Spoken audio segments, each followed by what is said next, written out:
ukora ibyo uzi bakakwita umusazi wanyura mu nzira wahisemo bakakwita umuyobe ntacyo wakora ngo ubabuze kuvuga n'uwanze kuvugwa yaheze mu nda ya nyina hindura page y'ubuzima wiyibagize ibyahise mistake wakoze zigeze gukomeza inzira uciye buri nabwo cyose uteye icyo uvuye icyo ugiye jya usiga ikimenyetso ndabyuka nkambaza Imana n'umunsi wanjye wose uweze buri kimwe cyose ugeze buri cyifuzo ugisubize umubushobozi nanjye nubaka izina risumba umunara w'ipapiri magukabye inzozi zanjye ziba impamo hola buri kimwe ni power man buri kimwe ni power.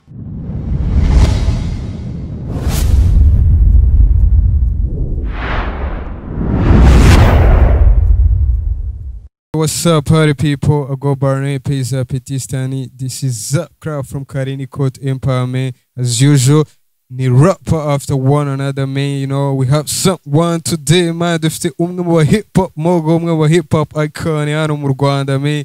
Umwe bakowe batangije game, banayihindurira isura. Ntago niyirwa muvuga. You know, he about to introduce himself. The way one, man. Who we have here today? Let him know who we have here today, man. Jump in it.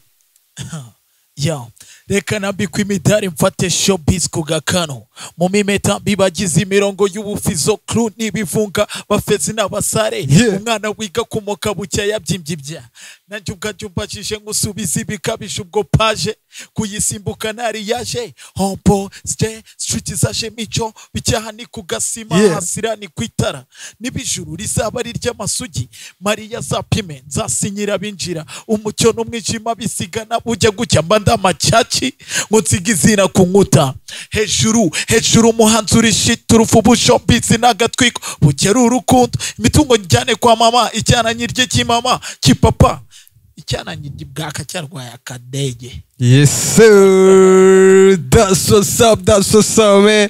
Yeah, I know we have it today, man. Dufite Karifan Govinda is in the house, man. Karifan Govinda in the building, man. So man, welcome to Zap Club, man. OG. You want Blessings, man. Yeah. Another freestyle? Drop some, man. Okay, let me give you some. Let's go, let's get it. Yeah. Maze imyaka 29 ngishaka inzira namenye kukuri gutsindwa n'ikinyoma nyimenye ibyo nashyize ukuri kwanjye hirya menye isi nibyayo menya ko kubana ari ukwizirika kuramba n'ukuramuka icyubazo kigoye ujye wikomereza n'umwarimu yakwigisha umunyabwenge gusa umwarimu yategekwa n'umunyabwenge umenye ibyo nabaye nk'umucyurabwenge gihoro nyibuka ku mateka naditse awisafa sinzabaluza paka mbaye wina kugeza mumenye ukuri nibuka naje bamfashe nk'uw'ibipangu kandi byisi byose nabifashe nk'ikimungu uvuka uri umukire cyangwa uri umukene twese aho tugana ni hamwe ni mu nda y'isi. That's what's up, man. We have Karifan Govinda in the building, man. This is Pesa Petistani from Karini Court Empire, man. Amahoro, brother. Amahoro, my friend. Man, it's a big blessing to be having you here today, man. Me too, bro. Yeah. It's a blessing. Yeah, bro. Abantu benshi nyine bakabaye bari hano ariko uwamahirwe ni ugomba kuba ndi hano. So yewe rero ufite ijambo ry'uyu munsi nanjye ugiye kubwiriza uyu munsi. Yes sir, uje kutubera pastor. Muri mu biganza byanjye nanjye ndi mu biganza. OG, that is so dope of you, man. So Karifan Govinda muri segment ya mbere hano muri Zap Club tuba dufitemo staff imeze gutya. Ndagukubita imwe mu mirongo wagiye ukubita mu ngoma zigiye zitandukanye yabiza vuba yabiza kera, so urajya umbwira uwo murongo ukubise mu yihe ngoma nimba unibuka iyo verse ugahita you dropping. We going. Are you ready? Sizanye. Yeah. That is so dope of you, man. Bro. Yes sir. Murongo wa mbere uravuga ngo inzira uciye buri ntambwe yose uteye iyo uvuye iyo ugiye jya usiga ikimenyetso.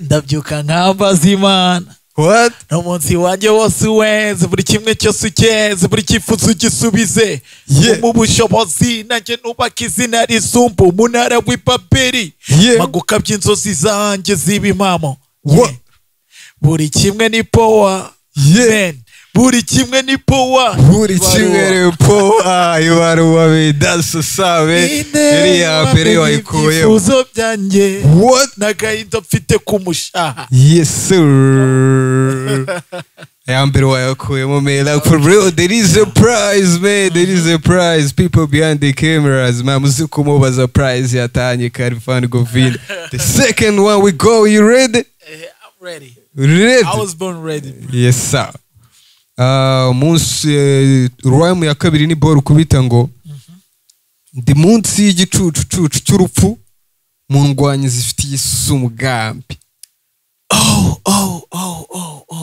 man going ufite amasegonda 10 indirimbo nakoze just yatumye mba Khalfan bahita uvutse ninde shiri momo humeka wibaze kwisi ifeza n'imiya nibyo biyoboye isi ifaranga ritangwe amaraso ameneka amaherere ya byose n'ibifu by'abisi n'uwabahisi bakwifuza ijuru ndi munsi y'igicucu cy'urupfu kamo mu ndwanyi zifitiye umugambi muri yanjye Nikola nka magic isura bapfunyika basubiza kwisi nyamukuru w'ikuzimu kwikubira n'ibipayo ni hamwe barya batakora kwisi tugezeyo nawe upfa n'udubutaka cyangwa inzika ibose nawe mubyeyi yarapfintarano n'uwo yibyariye bigatuma nibaza upfutse ninde n'ikibazo naka azaza dance sabe cheers brother shout out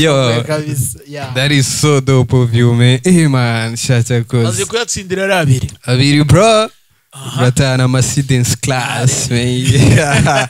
We go number 3 ku rhyme ya gatatu ani boro wakubise ngo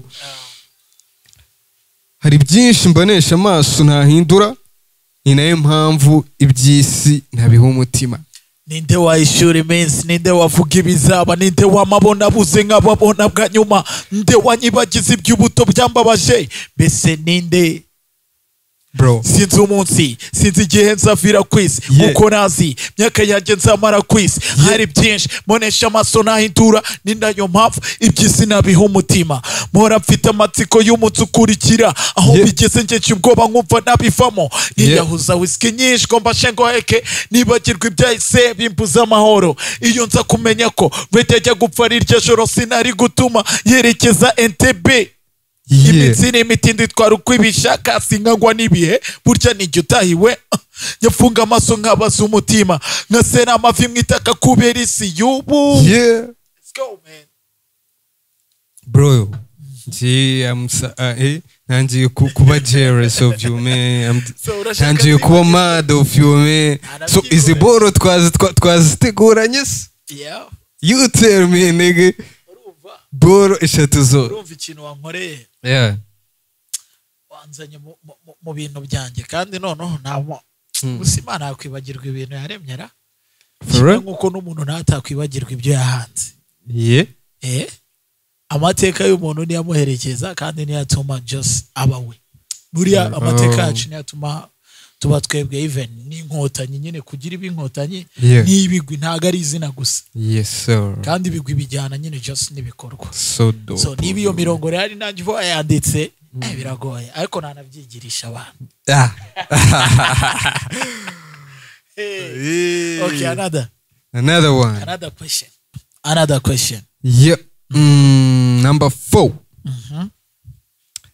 erega burya ni njyewe wibonamo ni njyewe wifuza kuba meze neza nk'indorerwamo wibonamo let's go 10 seconds bro ndi kumwe na Homeboy na J Polly urumva bayita witiki drop some rhymes nigga ndindwanye datinya ku rugamba ninjye ufite inkota w'igitiki bakubeshyuze nabi ibyo guhunga n'inzozi urota ku mihanda baranzi umwe rugamba udatinya wikwivuga nitukuzi oh man bayita w'igitiki. That's what's up, man. That's what's up. Mbona ko no icyo gite turaza kujyamo kabisa. Kabaka kabisa. Bro. Aya ni amateka manziranyeho nawe just twagiranye ibihe. Yeah. Word, bro, word. Number 5. Nk'ibyabaye. Yeah, no. Number 5 we going. Ntacyo ntazi kwisi. Burya si mama. Cyane itabaza muri kiriye imihanda. Bayita itabaza. What nigga? Reka nagari. Ni itabaza. Hell no. Muri kiriye imihanda. Sibyo se? Hell no. Ongera rimwe twumva. Ntacyo ntazi kwisi. Burya si mama. Cyane itabaza muri kira iyi mihanda. 10 seconds nigga. Wamenye ibyifuzo byanjye. Ninde wamenye iby'agahinda kanjye. Hell no. Ni baruwa. Get out of here, man. So ni yiherere. Bro, iwe yukubise mu ngoma bita Sinyoko. Aya. Waisufata, right? Waisufata kabisa ariko nari nabikubwiye ko ndi ubyigirisha. Just ngiye gutsirwa. Get out of here. Ukuru byabise. You tripping, bro. You tripping. Urumva ubuzima ntago bwaryoha. Tunywa ibiryohera. Cyangwa se turya ibiryohera. Sometimes nibisharira. Buriya n'umuti urarura ariko uravura. Ntago rero ibintu byose naba perfect.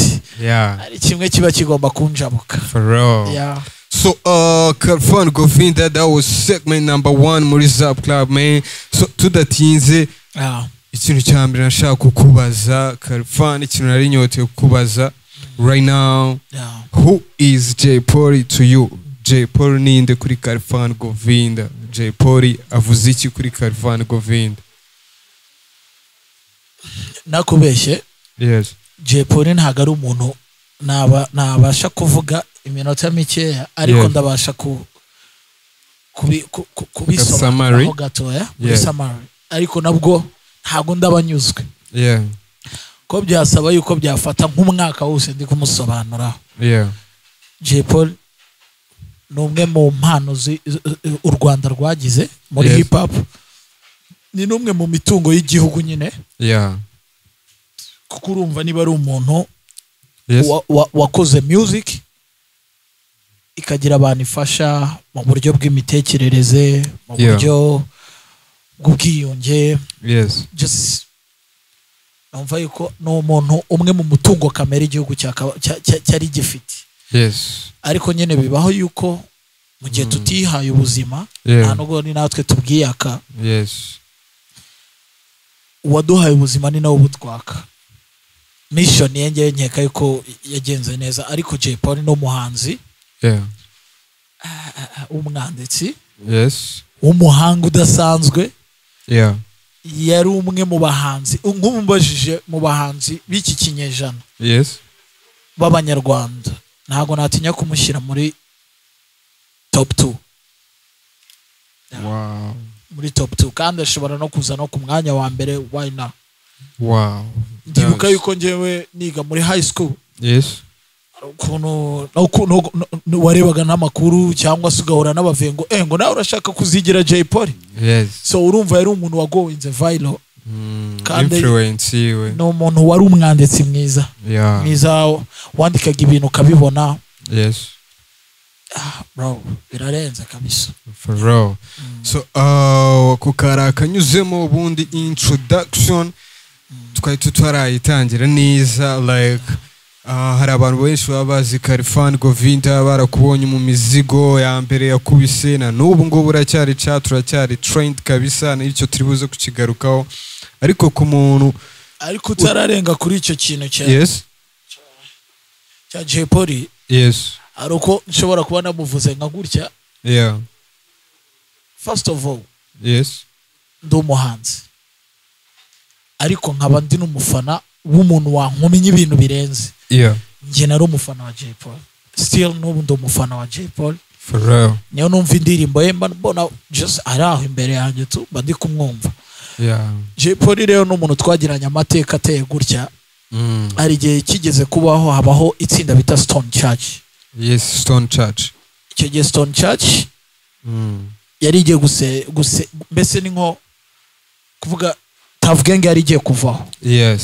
Basigira Jay Polly Tuff Gang ariko ari wenyine. Yeah. Kandi urumva Tuff Gang ryagombaga kuba ari itsinda. Yes. So Bulldog, yes. Fireman n'umuntu bita Green P. Yes. Baragiye bashingira iryo tsinda bitaga Stone Church. Yeah. Bongeramo harimo Nicky Breeze, right? Yeah. N'abandi bahanzi nyine bagiye batandukanye. Yes. So Jay Polly rero icyo gihe just yibaza uburyo agiye gukora iyo Tuff Gang. Icyo gihe aramamagara bari bakoze indirimbo bita Ndiniga. Ndiniga. So namwe mu mateka ya game ngiye kuguhaho. Yes. Mbangize chance nuko hano nyene ari mu gicumbi cya hip hop na ubundi ibintu abantu bari babizi. Nayo mateka nayo bari bazi. For real. Let them know. So ngiye nari mfite itsinda ryitwaga Homeboys. Homeboy. So harimo Romeo Rapstar. Yes. No producer bita Crack. Ariko izina ry'umuziki yitwaga Young T. Young T. So twara abaniga batatu. Yes. Jay Polly rero arampamagara arambwira ati my brother uri umuhanga, uri umpeta ukubita nkabyumva. Okay. Ndashaka ko dukora n'indirimbo ariko ndashaka ko dusubiza bari abantu. Okay. Urumva bazanye boro yitwa ngo Ndiniga. Yes. Kandi koko sometimes nawe uze gukurikirana izo ndirimbo wumve zirasubizanye. Twagiye muri stu ndamubwira ko rero mfite itsinda ryanjye nanjye mfite crew. Okay. Tukujoininze aho kugira ufate njyenyine. Icyo gihe yaragiye gufata njyewe Diplomate na Babri. Na Babri? Yeah. Okay. Ndabwira icyo gihe waba ntago byabisa neza. Bya umeze nkaho ugiye guhangana. Kandi wowe ntago uburyo muri uyu muziki umeze nkuko yitwaga Kabaka koko for real yari Kabaka. For real. Niwe muraperi wa mbere wasinya ama contract ya makampani akomeye. For real. Icyo gihe rero aje kuba ngombwa yuko ndambwira ahubwo wowe ufashe njyewe nabo bajama banje bakiri bato y'abatazwi tukataka. Byaza kuryo ariko ni mu buryo bwo kuryoshya game abari buze kwibuka icyo gihe. Okay. Nk'umuntu ahubwo uzahamagara umuntu bita MC wamamaye. Yeah. Uzamuhamagare tugirane ikiganiro nawe. Cyose nzaba mpari. Okay. N'umwe wenda wo muri Stone Church nibwo byazaryo ariko atabonetse. Yeah. Nge uzamuhamagare na MC wamamaye kabisa. So urumva byaje icyo gihe hariho radio yitwaga Contact. Contact CFM. Iba muri Kicukiro. Yes. Wamamaye niwe wagiraga ikiganiro cya hip hop. Oya. We nono yibandaga kuri hip hop mbese we na Paxson ubundi nibo bantu bari bafite ngo wamwumvishe ingono ngo ko yamubwiye. Wamamaye yasobanuraga indirimbo yawe ukagira mwarayandikanye bro. So urumva rero icyo gihe wamamaye twaje kumushyira natwe indirimbo bita Witiki.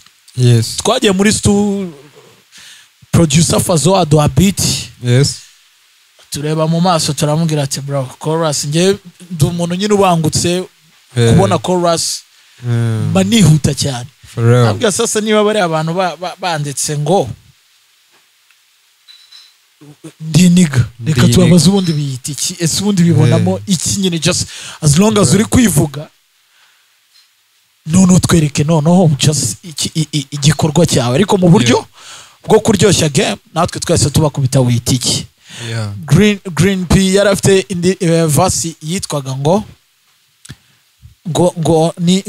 iyo nshatse ngo kubona iniga y'ukuri ngo nireba mu ndorerwamo. Anono afite n'indi boro bitaga Dikinege cya hip hop. So njyewe nahise mbwira ko iyo ndorerwamo yibonamo niyo njyewe. Iyo wirebye mu ndorerwamo ni njye wibonamo. Okay. manganye n'abaja biyimitse bashaka kwitwa abasizi kandi araba garaho. For real. Yeah. Urumva rero Yeah. twari tumeze nk'abari gusubizanya. For real. After song bahita bakora iyo bita ngo ndakuzi. Yo bita? Ndakuzi. Ndakuzi. Eh. Ni Stone Church isikora iyo ngoma? Stone Church. Okay. Ubwo urumva barabanje turabasubiza bahita bakora indi. Bahita ndakuzi. Twumva nanone ebana twiyumvishijemo. Ubwo urumva niko wa mama yabaga ari kuvuga ati urumva ukuntu bababwiye? Ati urumva ukuntu hano babasubije? Ebana Kabaka yarongeye ankora arambwira ati tegura abahungu noneho nze mbaceho. Ni nko kuvuga ati tegura izo ndwara tugende twivuna umwanzi. Yes. Faza arongera duha beat. Twese tubakubita amatabaza. Kijya tubabwira ati amatabaza yanyariye ko mwibwa yanyu yakahunyeza. Icyo gihe Jay Polly aririmbamo ngo barasengera mu mabuye urumva wahitaga wumva yuko nta bandi ni Stone Church.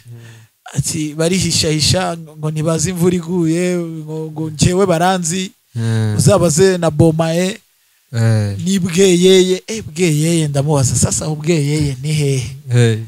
Ati Bweyeye ni ahantu bita Icyangugu. So Icyangugu niho hantu kure bro. For real. Uvuye Kigali ujyayo. Bro ni kure kabisa. Ibaze rero kandi koko Kabaka bari bamuzi. Barasaze Jay Polly igihugu cyose cyari cyarabaye Jay Polly. Kabisa Polly hano. Ndatekereza yuko byigeze kuba ari nko mu bastari nka batatu Kanyombya. Yeah. Jay Polly. Yes. Urabizi ko president we ntabwo niwe number 1 kabisa. Ahubwo no bitaga Yanga. Hey mugasobane. Rest in peace. So legacy ya Jay Polly buriya ebana muyisigasire murebe ukuntu. Yeah. Hari ukuntu nyine just muyisigase yanatunga n'abana be. Cyane cyane ni mwebwe bireba. For real. Yeah, for real. Ariko uriya papa ntiyabagaho. Tumaze gukora rero natwe bita amatabaza. Stone Church yahise va. So natwe turavuga ati rero reka tuhite tubakubita none ako kubyina muri club aho bazajya basohokera hose. Tuve mu bya beef. Yes. Kita dukora iyo bita too much. Too much kabisa. Iriya niyo track ya mbere hano mu Rwanda ndabyibuka. Too much kabisa kandi yavugishije abantu. Niko twari dufite n'umu director. Bamwitaga Nameless Campus. Misa. Twari ba. So ibyo bintu rero byibuka nk'ibyabaye ejo. Ariko too much yaje ari ibindi. For real. So Khalfan turetse tuvuye kuri iyo saga n'ubundi cyari igice n'undi twari buze kugarukamo wakoze kwita ukizana right now. So ubundi Khalfan Govinda ni ryari waba introduced muri game, ni ryari wamenye ko you can rap. Khalfan Govinda ni ryari yamenye ko rapper for real. Se urasi narinda umwana mutoya. Tunyuze muri urwo rugendo. Nakundaga kumva Tupac. For real. Tupac. Always. Mfite ba grand frère babiri. Yes. Aro bita Hussein. Yes. Coach. Okay. No bita Gicha. Yes. Ni abantu bakundaga kumva za ndirimbo ku makasete. Akiriho no Walkman. No Walkman. Ndabushana bwa Walkman. Igihe najyaga nkabiba bagateretseho gato nanjye ndumpeti kabisa urumva nakundaga music kuva ndi umwana. Akiriho za tele detente. Okay. Zakira. So icyo gihe nibwo njyewe numvaga yuko umuziki njyewe uryoye ariko ntazi ko bizavamo umugati. For real. Hari igihe rero rimwe nigeze gutungura aba grand frère bari kumva Dia Mama bumva verse ya mbere ndayimanutse. Bahita bandeba barumirwa fo. Petit. Barambwira ati none se atuzi ko imureza asa nka Tupac ba? Atuzi ko asa nka Tupac. So kuva icyo gihe rero nshobora kuba wenda ntari gukora umuziki ariko ntari kuba ndumu rapper. Yes. Ntari kuba ndumusinga kuko yewe ndumuririmbyi mwiza cyane kandi for real. Ariko nyine kubera gukunda Tupac nakuze riwe niga. For real. Buri muntu agira umuntu akuraho inspiration bivuze ngo Khalfan Govinda inspiration niwe yari Tupac Amaru. So rero nimwe nigeze kujya muri stu. Yes. Como producer bitaga Rapey Bulldog aje gukora indirimbo bita Gishimana inama. Gishimana inama mu buzima, Gishimana inama ibwira ibibazo ufite mu buzima. So Dogi yaje muri stu aje gukora. Ubwo urumva nge nari kagapete bana kirirwa kuri stu ndi gushaka yuko anyara kubita abantu bakanyumva. Dogi nje asanga ndi go flowing. Okay, muri studio ya Rapey. Yabaga Kimironko n'ubundi muri hudu zanjye. Okay. Arabanza ahagarara ku muryango, arabanza yumva ukuntu ndi kurapinga, aravuga umuntu urapa gutyo se ninde. Nuruka muri room record icyo gihe. Babaga bafite abaga ari bikirahure gitandukanye mu producer n'umuhanzi, ariko ubu ngubu rero bibera yegeranye ntari. Bro. So aravuga n'uyu mupeti se. Tambwira yego. Araseka mbona yanyishimiye, atavuga ati ariko peti uzi kusa nka Tupac.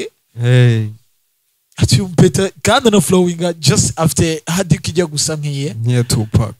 Tufite ijwi ryiza kabisa. For real. Cyo gihe ndambwira ariko nje naniganya na petit frère wawe. Ati Irene ndambwira cyane. So dutangira kuganira. Ndambwira ariko na grand frère wanje just muri inshuti kuko babaga I Kanombe. Hago hari kure yiganye na grand frère. Yes. So biza kurangira avuze ati Hussein ni grand frère wandambwira cyane. Ati petit wana kabisa courage. Ati ariko fata namba yanje.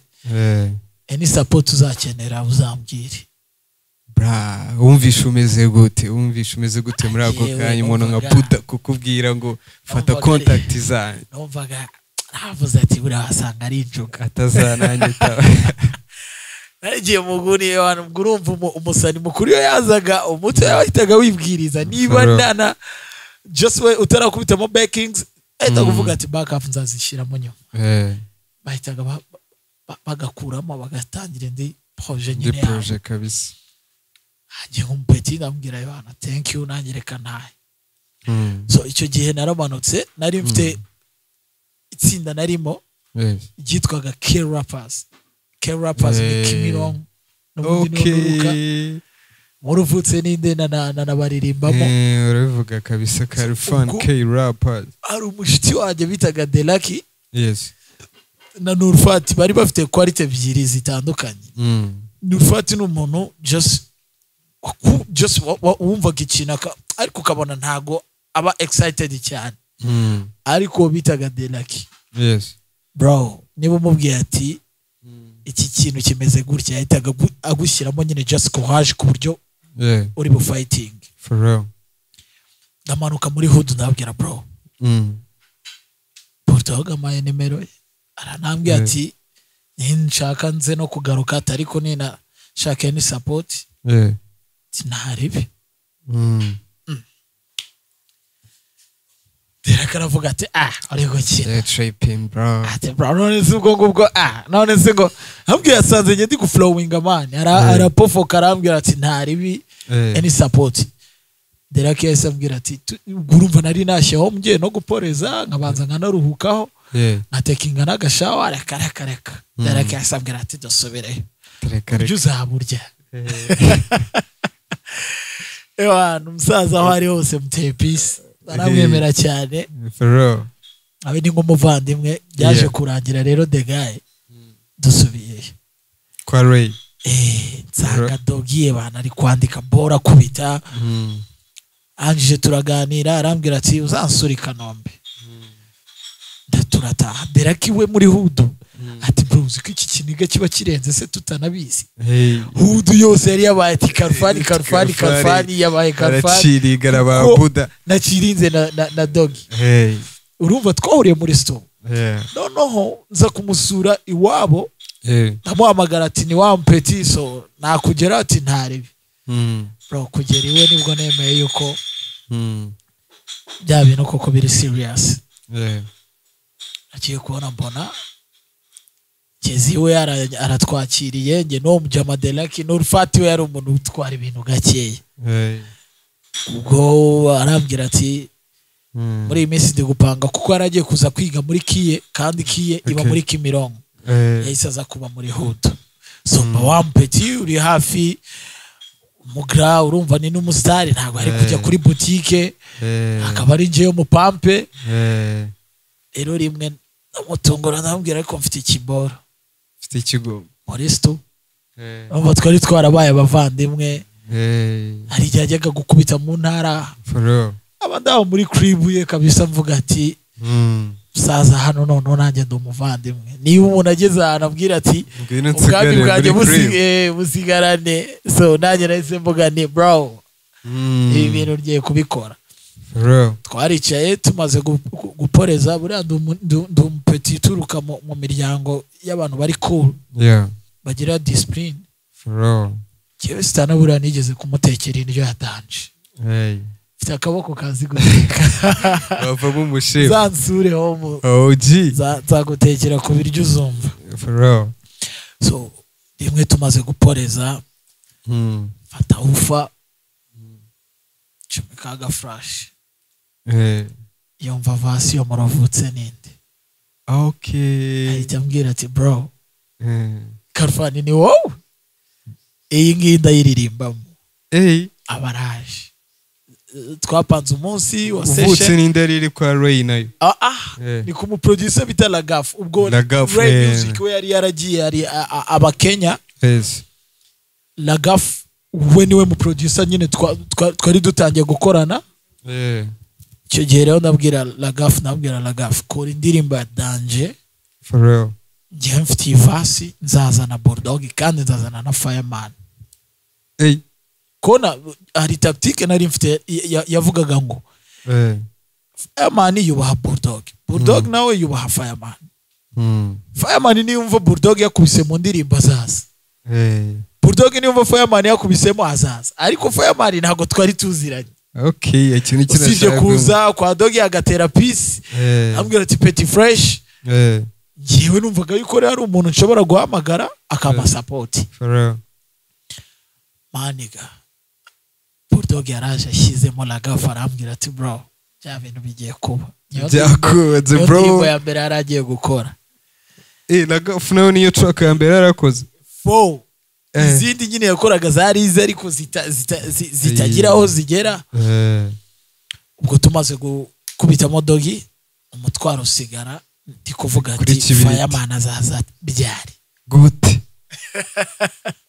Fireman rero naramuhamagara ambwira ati Petit wese urashyushye umeze neza njyewe ndashyushye narebe umusani nagombaga kumwakira kandi nta biceri mfite urumva nanjye nari Petit aho ni ibibazo ntabwo ari kujyaho ngo babwire ngo mwamaye ibiceri ngo Fireman ibyo ntabwo ni umurokore ntabwo ibyo bintu ari kubyumva arambwiraga kuzi kuririmba wakoze indirimbo z'Imana ubwo ngiye kubona mbona Fayaraje cyakora aga transport ndakamenya afite just arena retour kugahuma nagize chance imvura itigwa ari nyinshi imvura iguye urumva nta hantu nari kujya kuzana ibintu byo kunywa naravugaga ati ibyo ari byo byose mu mafaranga ari buze kumutegera itiki isubirayo ndabamwakiriyemo birajya kurangira wenda indirimbo irajya kurangira nabonye nka ticket iri buze kumusubiza home gira chance imvura iragwa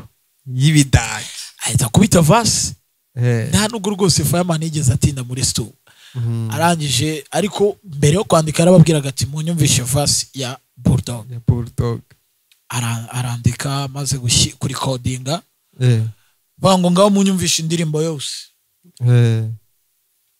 vasi ya mbere ari ngewe akiyumva ahita bati brown now ati ubwo urumva njye nabaga nanakwebye mvuga ati ataza no kuntuma n'ibindi bintu nta biceri nifitiye cyangwa akaza no kwivumbura ndaho ku ruhande nanakwebye ati mu magariro yo Petit ndavuga ni mana yanjye tikarabaye wasanga agiye kunshora kandi nta mucoro mfite agiye kubona Murafaya ahisa mobera ambwira ati Petit ni wowe wakubise ivasi ninde ukwandikira ni ngewe hano ku myaka ufite ufite ingahe ndamubwira icyo gihe wari ufite ingahe Karfan niba atariba uriya rero nari mfite mu myaka 17 Word, bro. 17 kabisa hafi no 8. Bro, giye kubona mbona the guy arambwira ati ivasi muyisibe. Giye guhita mbaha indi vasi. Ati no ntago ngewe baniga bose bankoma ati iki gipeti kinkome dogina ati reka ahita curupapuro ahita avuga ati sibi yo vasi ahita yandika indi iyo iriya rero yari vasi ya kabiri none akuye ku mutima ahita anambwira peti so tugende tunaganira ati courage uzakomeze discipline ufite bizakunda yaje kurangira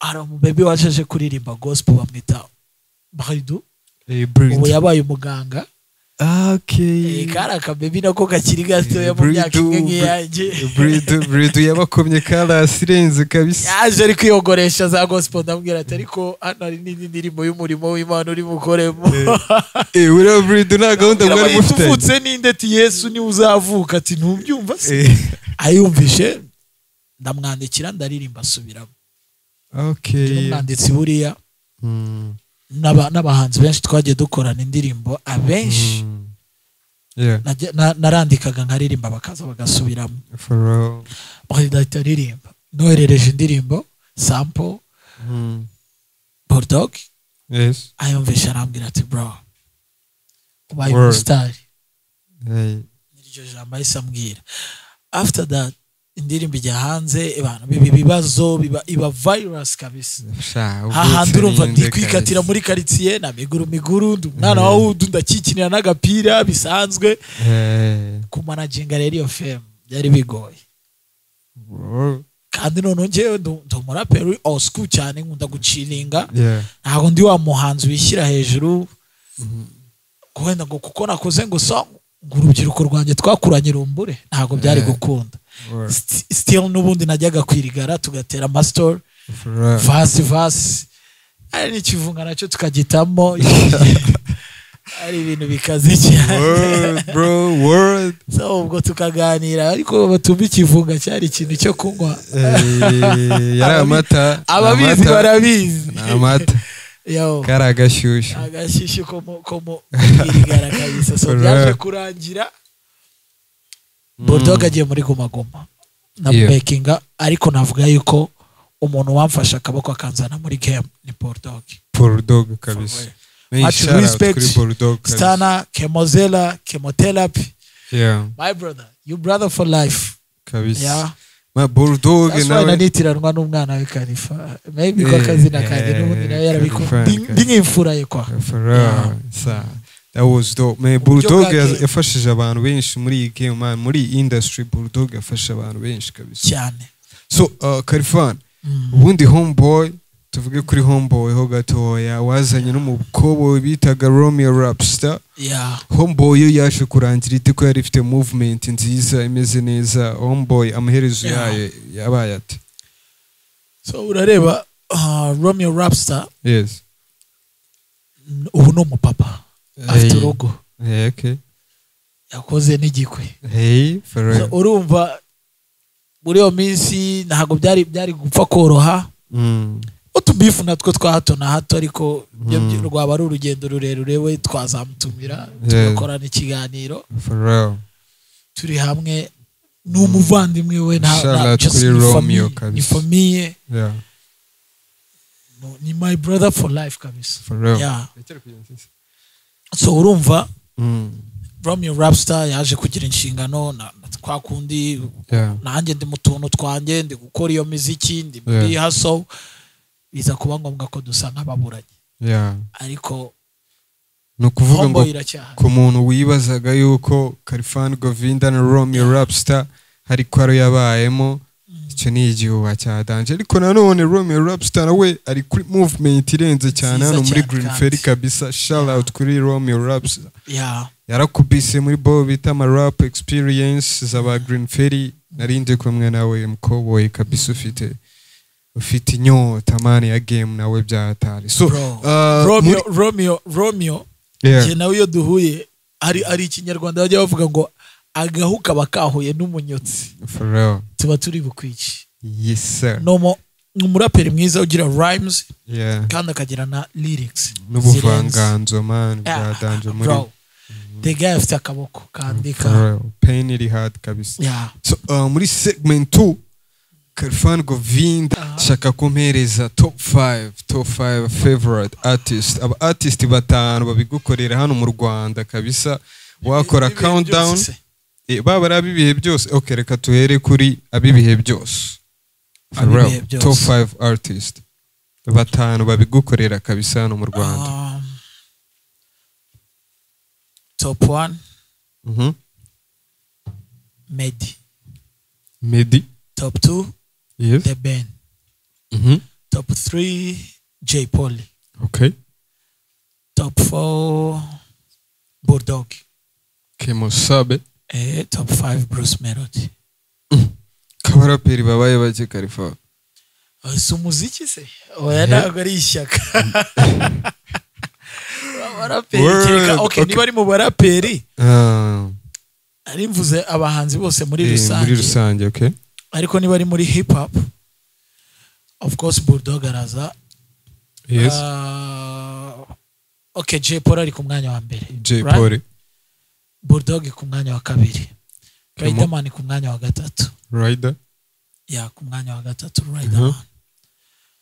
Ku mwanya wa kane Fireman.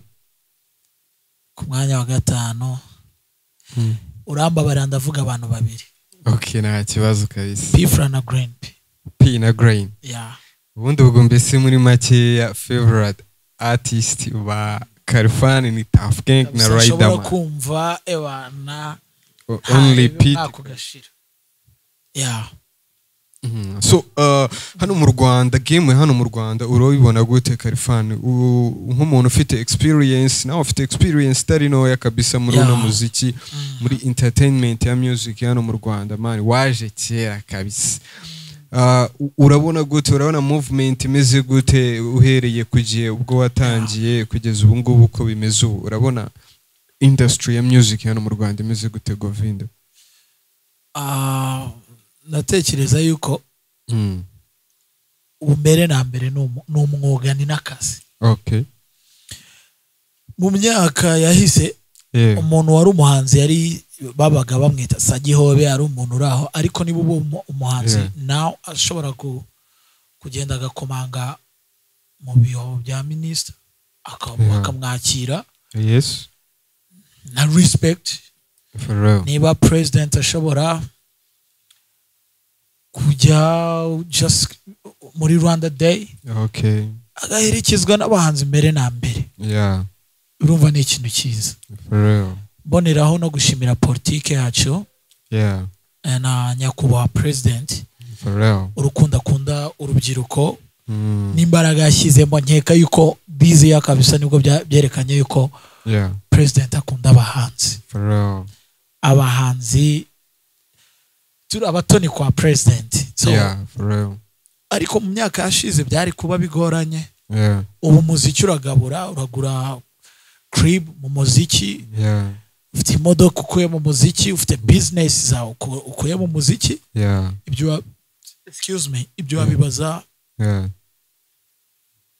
Knowless na Clement.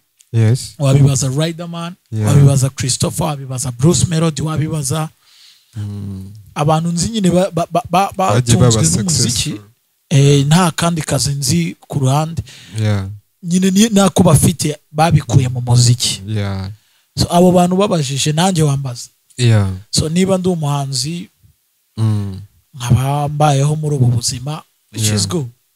Kandi ndashimira n'igihugu n'amahoro dufite. Ntabwo twavuze uwo muziki turi mu macakubiri cyangwa se turi mu ntambara. Ntabwo twatanga iyo message. Ariko umuziki ni kimwe mu bintu byubaka umubano mu bantu cyane. So umuziki nyarwanda umaze gutumbagira. Urava hano Element yagera muri Tanzania akakirwa nk'umwami. Ahubwo uburyo ari kwakirwayo ntabwo ari bwo twebwe tumubonamo, kuko nyine nta umenya agaciro kari wabo. Nta muhanuzi wabo.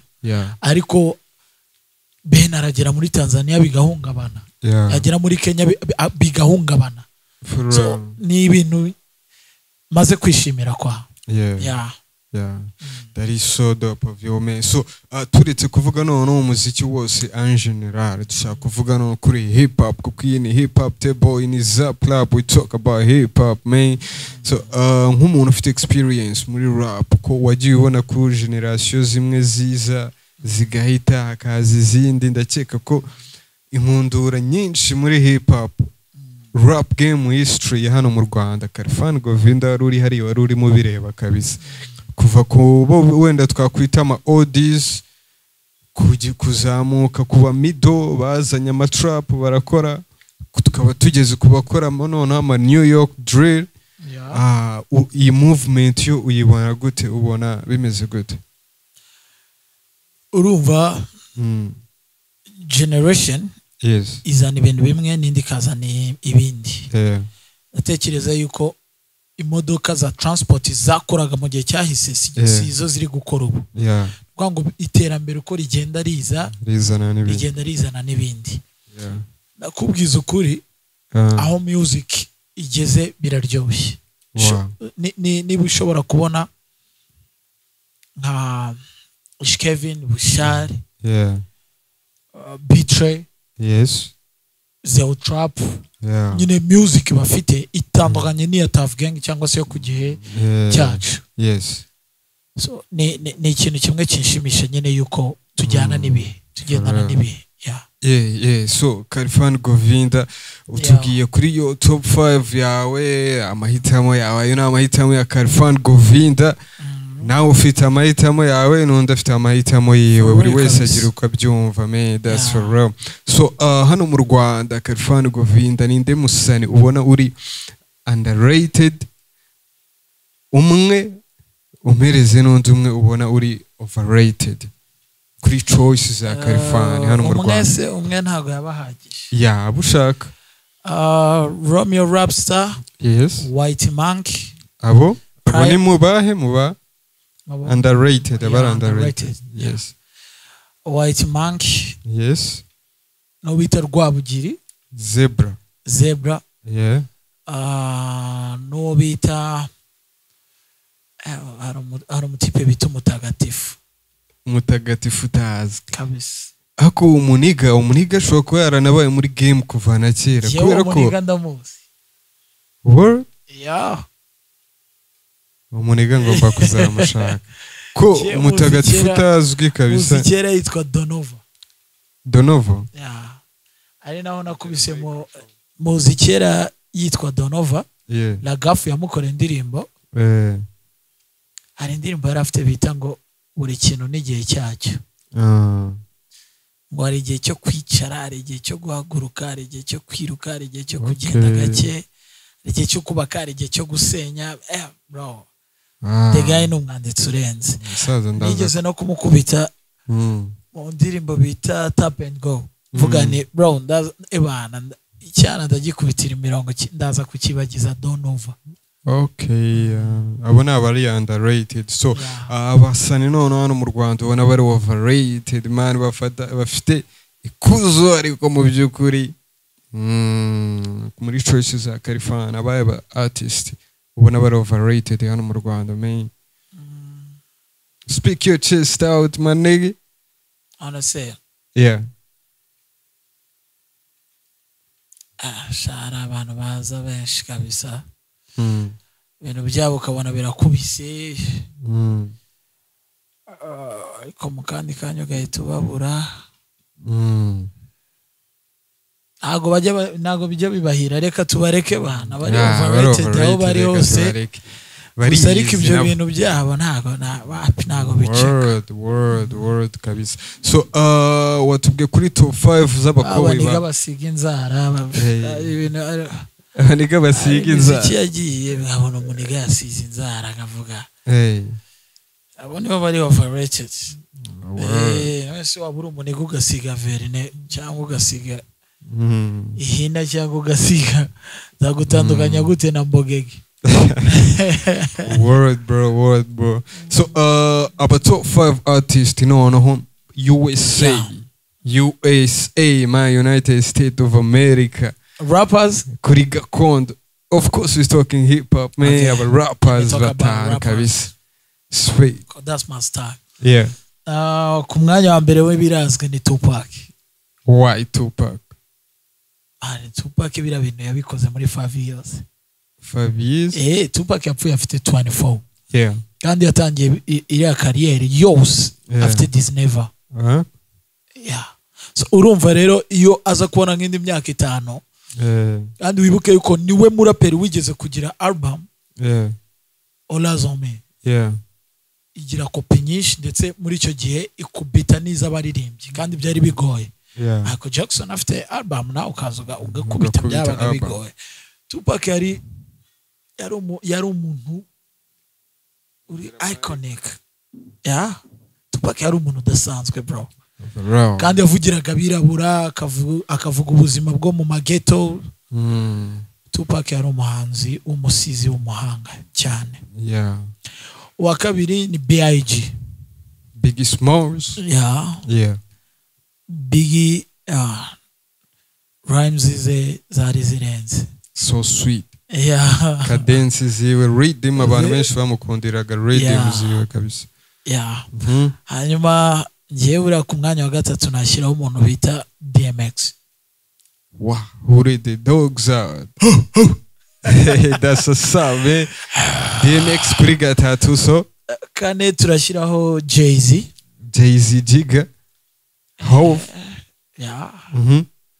Ku mwanya wa gatanu ntubinkore bro, ntubinkore. Mwanya wa gatanu se ntubinkore bro, bahise baba benshi. ntubinkore ariko ntari bireka kadushyireho Ice Cube. Bro, Ice Cube ni sawa, Jigga ni sawa, na mahitamo ya California ku wallahi. Where is Nas bro? Where is Nas? Oh god damn. Bro. Okay.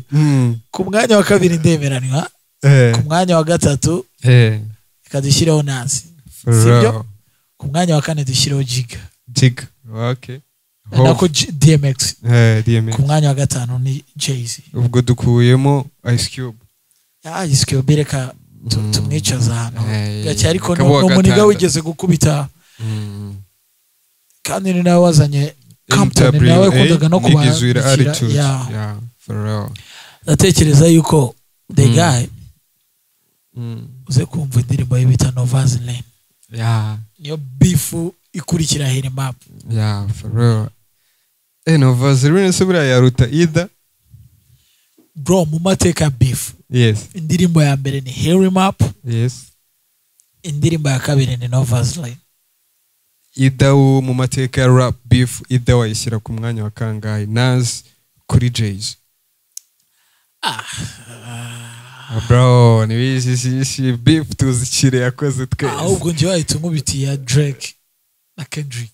Nabwiye Nas na Jay-Z yandutiriye ngiye. Ngiye kabisa ntiturana no wibuke yuko No Vaseline the guy beefingaga his own crew. Nuko avuye muri crew ahita nayi beefing ahita nigendera ari imanukira bya bindi bya wa mugani ngo yaratwitse ahita yimanukira. For real. Ariko nawe kabisa nje nkunda Kendrick Lamar. Nawe muri iki kinyejana kabisa ndyamyeho. Word bro, word. So dusoza iyi segment twari turi kumwe na California Govinda me umuraperi wa To Bracinze muri Zap Club uyu munsi. So California ni izi staff man yemishinga ufitiye abakunzi ba hip hop, abakunzi b'umuziki wawe muri rusange. So ubu ngubu ko music iri gukura kandi ntago turi kureba ku isoko rya hano nibatungurwe ndi bihogoze. Just nkaba naririmba ariko nkana rappinga. For real. So ndatekereza yuko guturuku iki kiganiro kibaye uploaded mugomba kumbona. For real. Muramblessinze nanjye ngiye kuba blessing. Word bro, word kabisa. For real. So ni ikihe kintu wabwira abo fans ba California abakunzi b'umuziki nyarwanda muri rusange, like a message, leave something bro, leave something. First of all nta mwana wakwivuga ngo abure kuvuga umubyeyi. Yes. Kandi igihugu ni umubyeyi. Bro. Mureke twiyubakira igihugu gutya kimeze, dushyigikire n'abatumye tuba muri aya mahoro. Yes. Ameze gutya, mureke just urukundo rutsinda urwango. That's what's up, man. Uyu niyo message Khalfan Govinda yari afitiye abafans. Nta nubwo ari borere babafans gusa, kuko umufans aba afite limit, right? Ashaka kuba ari umufans wawe atari umufans wundi. Iyi ni message y'abanyarwanda bose muri rusange, like for real. So do closing segment, do closing iyi show, closing na freestyle man, imwe muri favorite zawe, gira mic dropping some rhyme dusoza. Let's get it. Reka twumve ibyari byo, reka twumve ibyo Khalfan Govinda dufitiye dusoza, man. Let's go. Ukora ibyo uzi bakakwita umusazi, wanyura mu nzira wahisemo bakakwita umuyobe, ntacyo wakora ngo ubaputse kuvuga, nuwanze kuvugwa yaheze mu nda ya nyina. Intro page y'ubuzima wiyibagize ibyahise, mistake wakoze zigeze gukomeza. Inzira uciye buri nabwo cyose uteye, ijya uvuye ijya ugiye jya usiga ikimenyetso. Ndabyuka nkambaza Imana, n'umunsi wanjye wasuweze, buri kimwe cyose ugeze, buri cyifuzo ugisubize. Umubushobozi nanjye nubaka izina risumba umunara w'ipapiri, magukabye inzozi zanjye ziba impamo. Hola, buri kimwe ni power, man, buri kimwe ni power. Ninde wamenye ibyifuzo byanjye, n'agahinda ufite ku mutima, ninde wamenye iby'agahinda kanjye. Iyi ni ibaruwa, that's what's up, man. Iyi ni ibaruwa, iyi ni ibaruwa. OG, thank you so much. That was Khalfan Govinda, man. My brother, damn. Byari byiza, was good. Twabanye mu mahoro, twaryohewe. Bombo clat, you know that.